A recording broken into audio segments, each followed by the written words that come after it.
في الفيديو ده هقولك على شوية علامات تعملهم تكسب احترام اللي قدامك بيهم غصب عنه مش بمزاجه.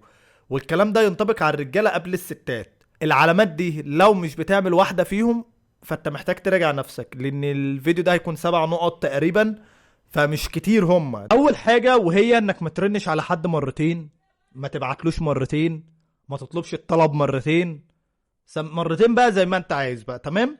ليه بقى؟ الراجل اللي قيمته بجد واللي عايز الناس تحترمه ما بيعملش الحاجة اكتر من مرة. زي ما بنقول الطلب مرة واحدة بس.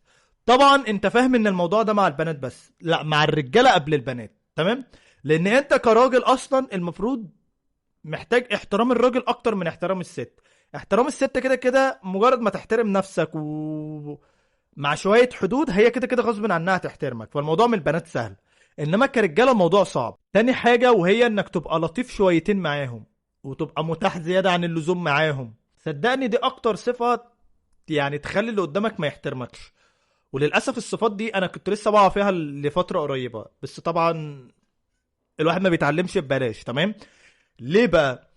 كونك انك كيوت كده، انت لو بتعمل كده مع بنت فده حوار تاني. تمام؟ انت كده كده ما ينفعش تعمله مع البنت، انما مع راجل لو هو بيعمل معاك كده كيوت معاك بقى وتقعدوا تعملوا ايموشنات الضحك والقلب الاحمر كتير ومش عارف ايه والكلام دوت، لو مره مرتين تلاته ماشي. انما دايما دايما كيوت معاه، حتى لو هو كيوت معاه انتوا الاتنين رجاله طريه قولا واحدا.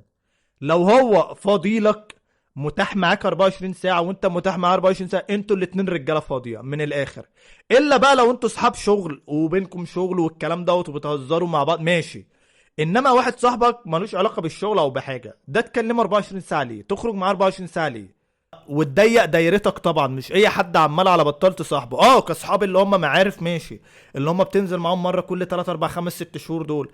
انما كاصحاب تخرج معاهم مره كل اسبوع كل اسبوع ما ينفعش يبقى عندك كتير. فعليا ما ينفعش. تمام؟ لان انت كده محتاج تراجع نفسك. لو انت كده زي ما بنقول ايه، احنا اجتماعي دي في المعارف انما مش في الصحاب. تمام؟ انك تبقى متاح زياده عن اللزوم او كيوت زياده عن اللزوم او الحاجات دي، صدقني الحاجات دي بتقلل من هيبتك كراجل. لان المفروض انت كراجل المفروض يبقى عندك حياه بقى، شغل، تمرين، اهلك، دراسة وهكذا بقى. فاهم؟ حاجه بتتعلمها، لغه او هوايه وهكذا. مفيش حد مشغول بالحاجات دي كلها هيبقى فاضي 24 ساعة. تالت حاجة ودي الأهم، إنك ما تديش حد معلومة هو ما طلبهاش. لو أنت شايف واحد صاحبك بيعمل حاجة غلط ما تروحش تنصحه من الآخر. هو جه اشتكالك، طلب منك معلومة، ده ما حصلش. ليه بقى؟ لأن هو كده ممكن يحقد عليك بقى، اللي هو انت قفشتني، ممكن يتضايق منك، ممكن يقولها لك والله العظيم وش الوش، يقول لك انا ما طلبتهاش منك. لانك هو مش في الغالب، هو الاكيد انت هتقول له المعلومه ومش هيطبقها، ده عشان تبقى عارفها يعني. لما يجي يطلبها منك ويقول لك ساعدني في الحاجه دي، ابقى ساعتها ساعده، طبعا مش عمال على بطال طبعا. تمام؟ ليه؟ ساعتها الكلمه هنا طالعه بحساب، طالعه عليها وزن، نسبه ان هو يسمعها وينفذها طبعا بتبقى عاليه، لان هو اللي طلبها منك. حتى لو هو ما نفذهاش انت ما خسرتش حاجه. انما تخيل كده انت قاعد معايا جيت قلت لي يا احمد يا مصطفى انت عندك مشكله في كذا كذا، انت لازم تعدل في كذا وكذا، اقول لك وتلاقيني ما عدلتش في حاجه. انت كده قلت من نفسك يا اسطى. تمام؟ فزي ما بنقول، طالما ما حدش طلب منك حاجه ما تديش. الموضوع مش في معلومه او في حاجه، لا، الموضوع اكبر من كده. تمام؟ عشان انت كراجل ما تقلش من نفسك. الفكره مش في ان اللي قدامك يستاهل المعلومه ولا لا، لا عادي. انا لو هي على كده هقول لك اديله المعلومه وانصحه لوجه الله. لكن المشكله هيشوفك انت راجل قليل، اللي هو انت ايه، معلوماتك بتدهني كده ببلاش من غير ما اطلبها منك. انت فاهم قصدي؟ فده بيدل على ايه؟ ضعف القيمه. رابع حاجه وهي انك تقلل كلام. مش بقولك تبقى غامض، اتكلم وهزر وكده، بس ما تحكيش عن نفسك كتير، ما تحكيش عن انجازاتك كتير، ما تحكيش عن اسرارك كتير، ما تحكيهاش اصلا، لان دي هيبقى ليها فيديو تاني عامه. تمام؟ ليه بقى؟ لان هنا هم مش هيعرفوا يحكموا عليك بحاجه، مش هيقولوا ايه ده، دي نيته وحشه، الا بقى لو هو صاحب وحش، ده قصه تانية. تمام؟ او يتلاعبوا بيك. خلي بالك التلاعب دوت صفة موجودة في الرجالة قبل الستات. يعني انت تخاف من صحابك قبل ما تخاف من البنت. انت واخد بالك؟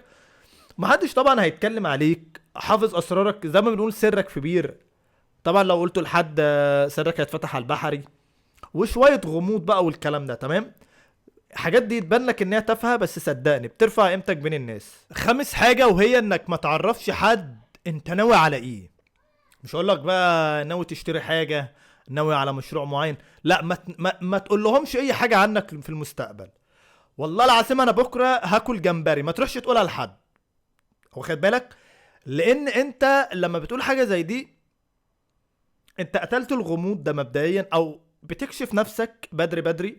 ثم ان في الغالب، هو مش في الغالب، هو الاكيد ان هو ما طلبش منك معلومه زي دي، انت اللي قلتها من نفسك. محدش هيجي يسالك من صحابك انت ناوي تشتغل ايه، انت ناوي تشتري شقه فين، انت ناوي تتجوز فين، لو سافرت بره هتعمل. محدش هيجي يسالك الاسئله دي، تمام؟ فانت ما تروحش تحكيها، سيب انجازاتك هي اللي بتتكلم. ودي كمان مش عايز تقولها ما تقولهاش عادي، مش عايز اعمم وكده، بس في فيديوهات تانية هنبقى نحكي ليه. كل الفكرة في ايه؟ ان انت لما بتعرض عن حاجة او بتكشف افكارك المستقبلية، انت كده فقدت اكتر من نص قوتها، ان لم يكن التلات ارباع او القوة كلها، تمام؟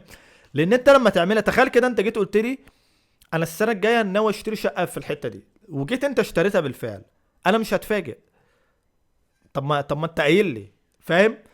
ولو ما عملتهاش لا قدر الله ظروف، او انت جبتها وحبيت ما تقولش او ايا كان، هشوفك واحد مالكش قيمة. ليه؟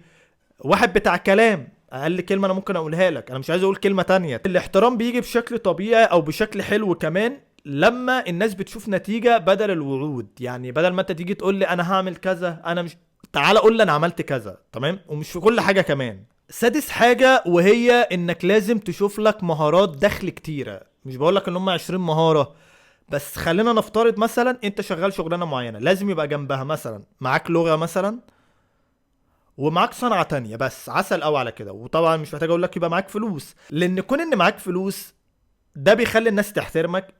فاكرين فيلم مش فاكر اسمه ايه كده، اللي هو عايز تبقى محترم، الفلوس هي اللي هتخليك محترم. الكلمة دي حقيقية، وحقيقية قوي بجد. الناس هتحترمك غصب عنها، ولازم تتقبل حقيقة حاجة زي دي، تمام؟ والراجل اللي معاه فلوس طبعا محدش يقدر يتلاعب بيه، بيقدر يتعدى مشاكله. وخلي بالك انت كون ان معاك فلوس، ولو لا قدر الله حصل لك مشكله، خلينا نقول مثلا موبايلك وقع على الارض دلوقتي وجاب شاشه، او نفسك تجيب هدوم او اي حاجه، هتروح تجيبها بكل سهوله. نفسك تخرج خروجه معينه، اكله معينه، حاجه معينه، هتجيبها بكل سهوله. ده طبعا هيعود عليك بالايجابي، ان صحتك النفسيه تبقى احسن، مش هتستلف من حد. لان كونك انك بتروح تستلف او حاجه عمال على بطال، دي حاجه مش لطيفه. لو حاجه غصب عنك خلاص تمام، ما بقولش ان ده وحش، تمام؟ بس انت في ايدك فرصه تبقى معاك فلوس وما تعملهاش وتروح تستلف، فده مش افضل حاجه. والفلوس كمان بتديك الحريه والاستقرار، وان انت تقول لا من غير ذنب. يعني اللي قدامك ده لو عمل حاجه يلا اقلب على طول. سابع حاجه ودي حبيت اخليها في الاخر، وهي انك لما حد يساعدك في حاجه تروح تشكره بشكل شخصي، تمام؟ الامتنان ده او الشكر عامة من احسن علامات الرجولة. تخيل كده معايا مثلا انت كشخص علمتني حاجة، تمام؟ وجيت انا شكرتك، قلت لك على فكرة انت ساعدتني في كذا، والحاجة دي ساعدتني في كذا كذا كذا كذا. بص انت مش هتحترمني، انت كأنك عايز تقول لي الارض لو مش شيلتكش اشيلك انا على دماغي، في حين ان انا ما عملتش حاجة. انا اديتك حقك، يعتبر انا بقول لك ان انت اديتني معلومة واستفدت بيها، تمام؟ صدقني انك تنكر مجهود حد فادك، الموضوع ما بيبقاش احسن حاجة. انا بتكلمش عن نفسي، اي حد عامة بيقدم لك محتوى، اي حد بيساعدك في حاجة من صحابك، قرايبك، حد معاك في الشغل بيساعدك فعلا، اشكره. مش هقول لك بقى روح قول له انا من غيرك ولا اسوأ ولا الكلام ده، لا خالص. لو حد بيقدم لك محتوى مثلا بقاله سنين وفادك، ادخل قول له على فكرة انا استفدت منك كتير، استمر. بس ما بقولكش حاجه اكتر من كده، اعمل له كومنت عايش انا استفدت منك. واحد صاحبك مثلا قول له على فكره انت، انا مبسوط ان انا عرفتك لان انت فدتني في حاجات كتير. عبر له عن ان انت فعلا استفدت منه باي حاجه. صدقني دي من احسن علامات الرجوله، والله العظيم ساعتها ده هيفتكرها لك طول العمر. لان الراجل المحترم ما بينكرش فضل غيره، اي حد ساعده بالذات في النجاح وبالفعل تم النجاح لازم يشكره، لازم يقول انا في يوم من الايام استفدت من الراجل ده. انا ما اعرفش الناس اللي بتنكر الجميل دي بيعملوها ازاي والله. يعني حتى لو حد انا متخانق معاه ما اقدرش اقول له حاجه زي دي. اي حد فادك بحاجه انت لازم تعبر له على انك استفدت منه، تمام؟